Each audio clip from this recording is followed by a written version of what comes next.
I'm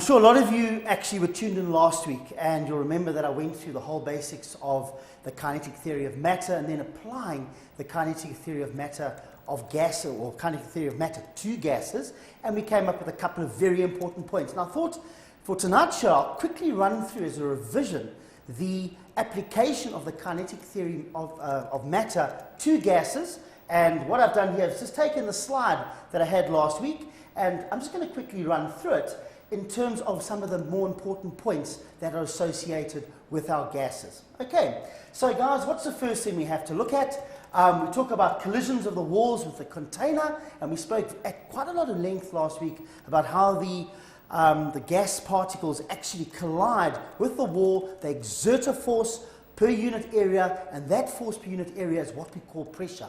And the more collisions we have, or the stronger the collisions actually are, then the greater the pressure of the gas inside that container. If we just scroll down a little bit, we can see here that what will happen is that heating a gas will increase the average kinetic energy of the particles. Remember guys, when we heat, we're transferring energy into the system. The more energy in the system, the faster the particles are going to move.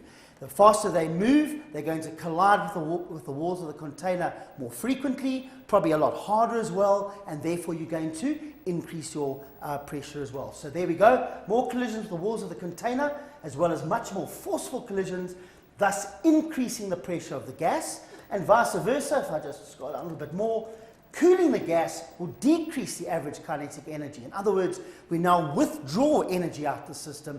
We actually find that we've got a lack of energy. The particles will move slower, therefore less frequent collisions, less forceful collisions, and therefore less forceful collisions are decreasing the pressure of the gas. Okay, and then we came to a couple of little theories over here. So let's pull this up a little bit more. There we go. So thus, the pressure that a gas exerts inside the container is directly proportional to the average kinetic energy of the gas particles inside the container. And remember guys, how do we measure that average kinetic energy? Well, you'll remember we spoke about the temperature of the gas. So there guys, in a nutshell, is one of our first gas laws, and we're going to be having a look at these gas laws a bit later, that pressure and temperature are going to be directly related. Also, we had another one I brought up last week as well. There we go. As the average kinetic energy of the gas particles increases and decreases, the particles will move further away or closer to each other. Thus, the volume occupied by the gas is going to now also depend on that temperature as well. If we have a large amount of energy, in other words, a high temperature in the system, particles have got lots of energy. What's going to happen? They're going to want to move away. They're going to want to increase the volume, the space occupied by the gas. And vice versa, if we find that we decrease the energy in the system, we lower the temperature, the particles are going to move more slowly, they're going to come closer together, they're going to decrease the space occupied by the gas, and therefore the volume of the gas will also decrease. So guys, what we also have here, just to quickly conclude our little revision slot here, is that volume is also directly proportional to temperature, as long as the overall pressure in the system is going to be constant. So guys, last week, and with our quick revision now, what have we looked at? Well, we've looked at already some basic understanding of the gas laws. So what I'm going to do now is move over to looking at these gas laws in a little bit more detail, and have a look now at how we can actually interpret them graphically, okay? Look at how we can interpret them mathematically. There's some small mathematical equations we have to develop. Guys, not very hard, so don't be scared. We're not going to go into some really sort of difficult maths, but very important stuff. And if you get questions on this in your exams or tests that come up, I'm sure you guys will be able to score really good marks in this particular section. Okay, so let's go and have a look quickly at our next slide. And I brought them up over here. And I've put it under a heading, the gas laws. And we are going to consider 3 gas laws in this section. The two gas laws we've spoken about already in some format. We spoke about the relationship between pressure and temperature at constant volume. We're going to talk about that a bit later. We've spoken about volume and temperature at constant pressure. We've also introduced that a little bit. But we're going to kick off now with our first gas law, which allows us to look at the relationship between the pressure of the gas and the volume that that gas is going to occupy. Okay, so what are we going to have a look at? Well, that law, what I'm going to call the first gas law, is called Boyle's law. Okay, it's named after an English scientist by the name of Robert Boyle. And guys, the interesting thing is that this relationship is not something that's particularly new. Robert Boyle lived in the 1700s, and that's well over 300 years ago. And already 300 years ago, he was able to establish a relationship between pressure and volume of the gas. In other words, how big was the pressure compared to the volume that the gas occupied, or vice versa, depending on what the volume that the gas occupied, how great was the pressure. That he did at constant temperature. So in other words, he had to keep a variable constant, and that variable happened to be temperature. So he was able now to look at, I'll just get a pen here, just to get a little marking over there. We can see now our relationships between pressure and volume. So the first gas law I want to spend a little bit of time with today is going to be Boyle's law. Okay, so let's have a look now at Boyle's law, and I'm going to start off with a definition of Boyle's law over here. For a fixed mass of gas, and I'll come back to these words now because they are important. In fact, I'm going to just start to underline a couple. For a fixed mass of gas kept at constant temperature, the pressure of the gas is inversely proportional. That's interesting. Inversely proportional to the volume occupied by the gas. Okay. Now, let's take that definition and let's break it down into some important components. I've put here for a fixed mass of gas. Now, what that means, guys, is that if we want to develop this relationship, if we want to understand how Boyle developed his ideas and thinking about gases, you have to have a constant amount of gas. We can't allow for varying amounts or valves to be opened or people to just add gases in willy-nilly. You're not allowed to do that.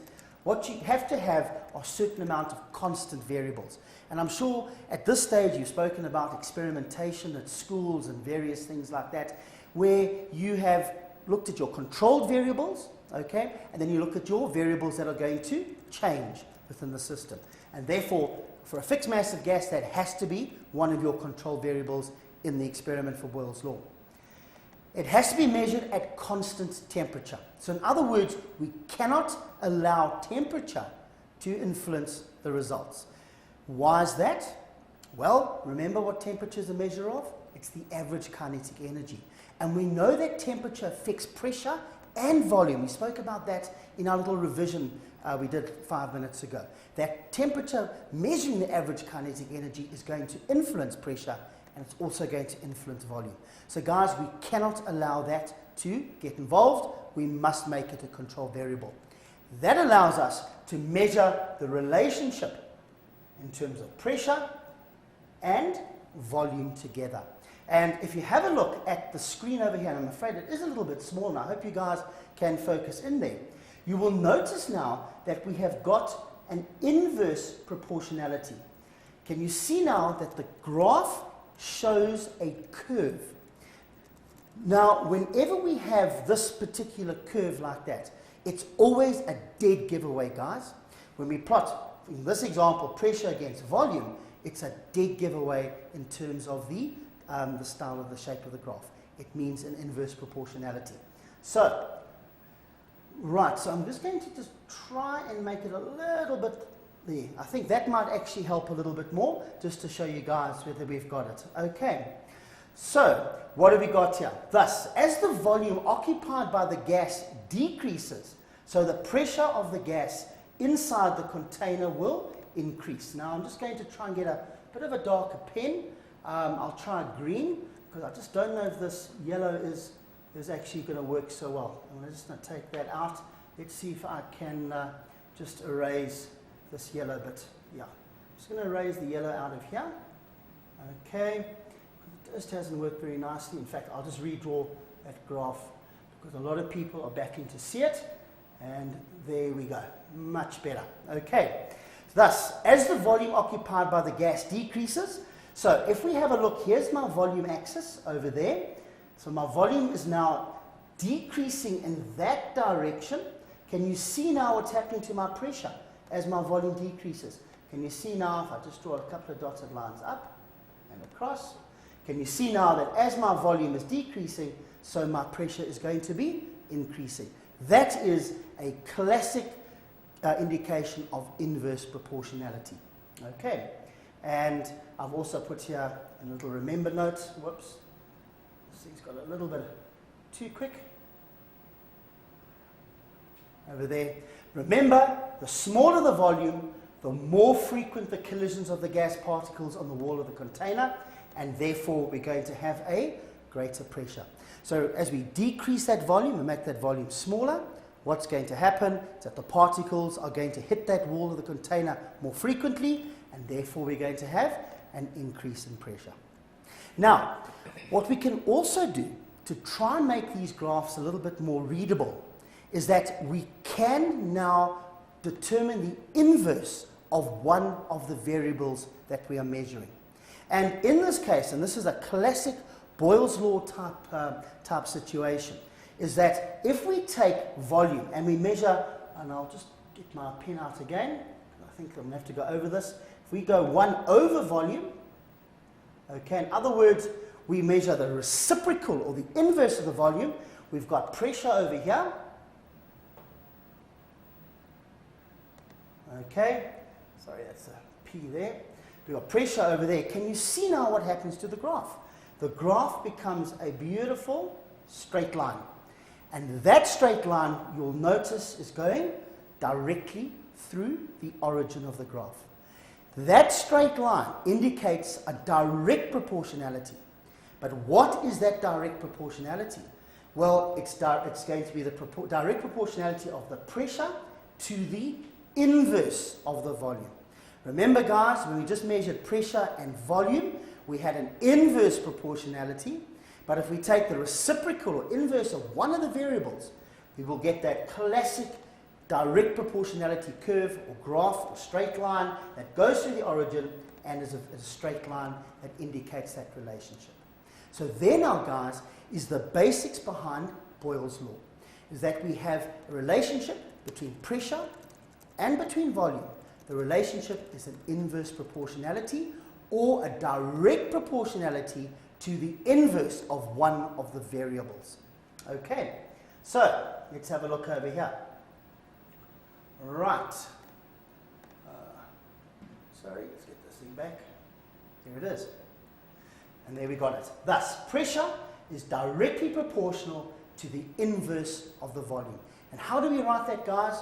Well, pressure is directly proportional to the inverse of the volume. P directly proportional to 1 over V.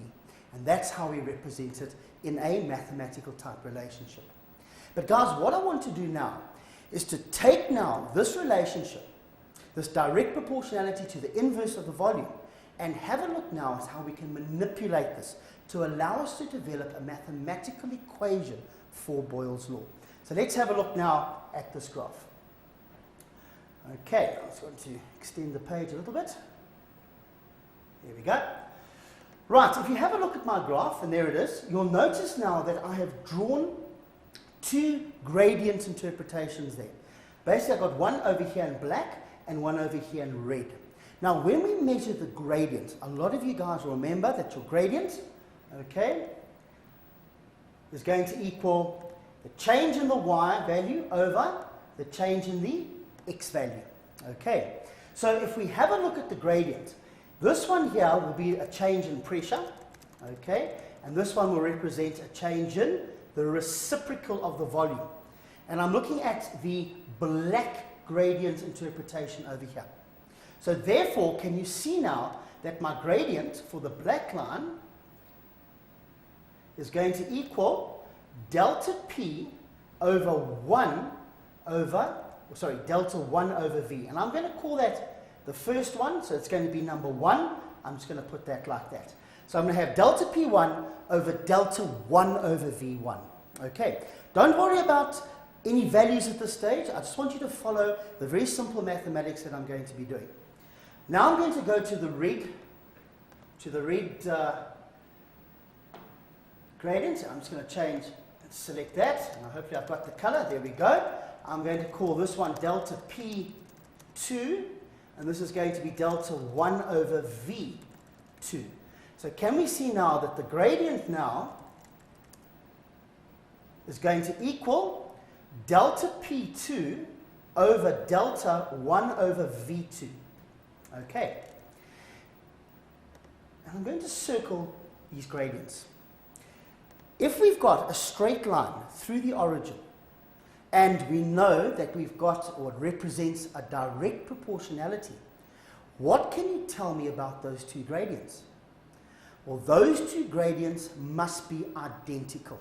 Okay, so in other words, the gradient represented by delta P1 over delta 1 over V1 must be equal to the gradient represented by delta P2 over delta 1 over V2. Okay, now what we're going to do is have a look at a little bit of a manipulation with this. Because if I take now, I'm going to go back to my green pen over here. Let's just extend the page a little bit. Edit with my finger like that. Delta P1 over delta 1 over V1 is going to equal gradient 1. Okay, I'm going to put there grad 1 to represent gradient 1. Now, what does delta P1 over delta 1 over V1 actually represent? Well, mathematically, what we can say is that the gradient is going to equal delta P1 multiplied by delta, whoops, sorry, let's get a eraser over here, make it a bit neater for you. There we go. That's going to equal delta V1. So can you see now that the gradient we can mathematically write down as delta P1 times delta V1. Let's have a look at the purple gradient. Okay, and exactly the same thing, the purple gradient. So I'm going to call gradient number 2. That's going to equal delta P2 multiplied by delta V2. If these two gradients are equal, then what have we got?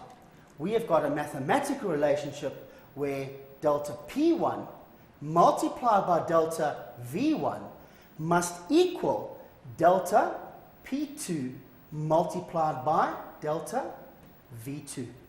And then all we have to do, we can clean it up by removing the deltas, and we now get the expression for Boyle's law.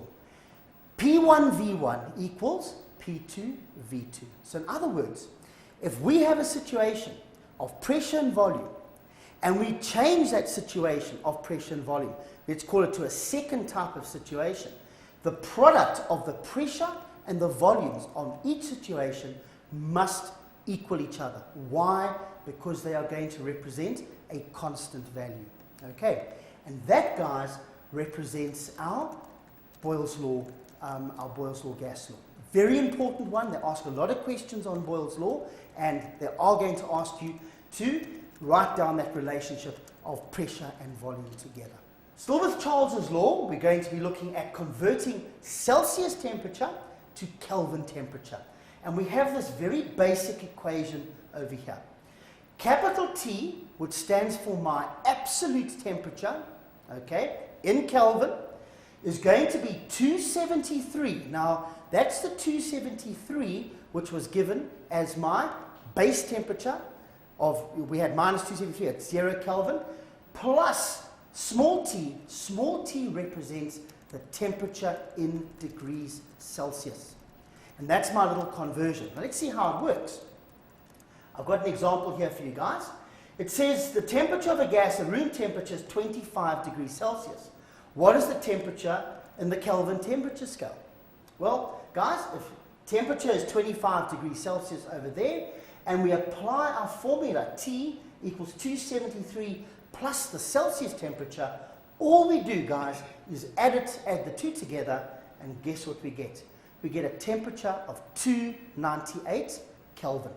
So, very simple, very important though. We cannot ever use Celsius temperature in a gas law calculation. So please, I know I'm repeating myself, but it's one of the most important fundamentals that you must learn. Okay, I think I've got another little problem over here. Let's try it again. Yeah, example number 2. A gas is kept at a temperature of minus 198 degrees Celsius. What is the temperature on the Kelvin temperature scale? So there's my Celsius temperature, minus 198. There's my formula. T equals 273 plus the Celsius temperature. So 273 plus minus 198 comes to be 273 minus 198, and we get our answer of 75 degrees Kelvin. Okay, 75K.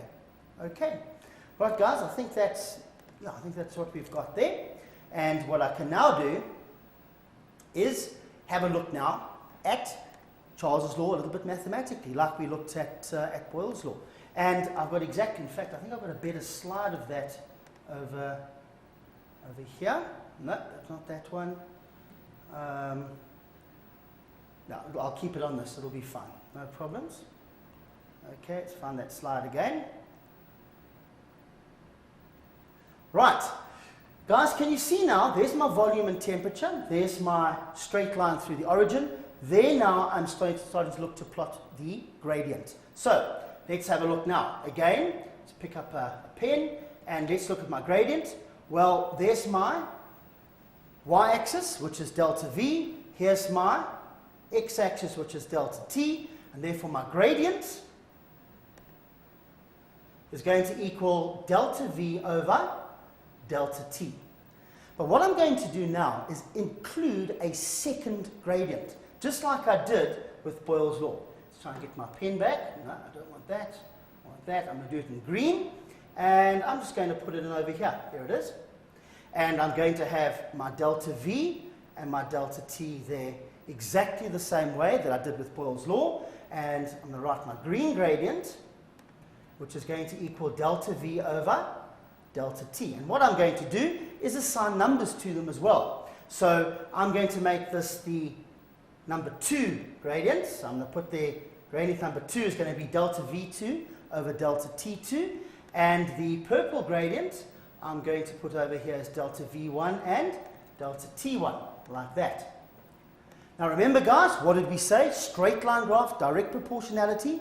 The gradients must be equal. And if the gradients are equal, then gradient 1, purple gradient, and gradient 2, the green gradient, must be equal. So therefore, what we can do is write delta V1 over delta T1 must equal delta V2 over delta T2. Okay?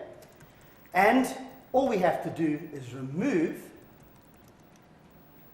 the deltas, and we now get a small but very simple and effective mathematical expression for Charles's law, which allows us to calculate volumes and temperatures within that relationship. V1 over T1 is equal to V2 over T2. And there now is our mathematical relationship for Charles's law. So guys, there are 2 of our gas laws that we've now developed. We spoke about the third one, and that was the relationship between pressure and temperature. And again, if you remember back, what was my relationship? Again, it was another direct proportionality. So what I'm going to do quickly is just draw those graphs up and extend the page a bit more. And if I had to draw a graph, and I'll do it very quickly like that, and I put pressure onto my y-axis, I put temperature onto my x-axis, we said right in the beginning we have a direct proportionality between the two, and therefore, can you see, guys, we've got a very similar type of situation. So I'm just going to draw my gradients like that. This time we're going to have delta P against delta T on my gradients. Just to get my color coding going. Delta P again and delta T. And therefore, what have I got on my yellow gradient? I'm going to have, in fact, I'm going to have delta P1 over delta P2. Sorry, not over delta P2, over delta P1 as well. Let's get rid of that. That's over delta T1. It'll be gradient number 1, so it's T1 and P1. And then I'm going to go to my purple gradient, which is going to equal delta P2 over delta T2. And guys, almost as if we, whoops, a little bit too much, almost as if we're doing exactly the same thing that we did with Charles's law. The gradients must be equal, therefore delta P1 over delta T1 must equal delta P2 over delta T2. And that allows us now to remove the deltas. P1 over T1 equals P2 over T2. And there, guys, we have developed the mathematical expression for all three gas laws.